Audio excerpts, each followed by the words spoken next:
right, guys, we got a really cool guitar today. This is a 1970 Martin N-20. Now, the N-20 is probably one of Martin's more obscure models, but ironically, one of the single most famous Martin guitars ever is an N-20, which is of course Willie Nelson's Trigger that he's been playing on a nightly basis for the last 60 years or so. Martin released the N-20 in 1969, kind of on the heels of the folk boom. And from a sales point of view, it didn't go well. And that was kind of a common thread whenever Martin tried to branch out from their standard steel string flat top guitars. You know, they tried arch tops in the 30s, they tried electric guitars in the early 60s, and then of course these traditional style classical guitars in the late 60s and 70s. Martin kind of did their own take on the accepted standard of whatever they were doing. So they were a little bit different and always a little bit late too in terms of the trend that they're trying to hop on.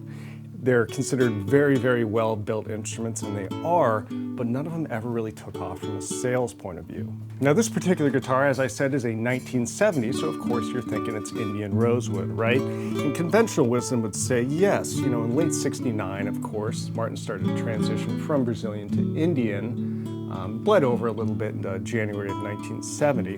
But this guitar was stamped closer to mid-1970, and yet, look at that. That's as Brazilian as I've ever seen. Now, this is not totally unheard of, but also not really common on some of Martin's more obscure models.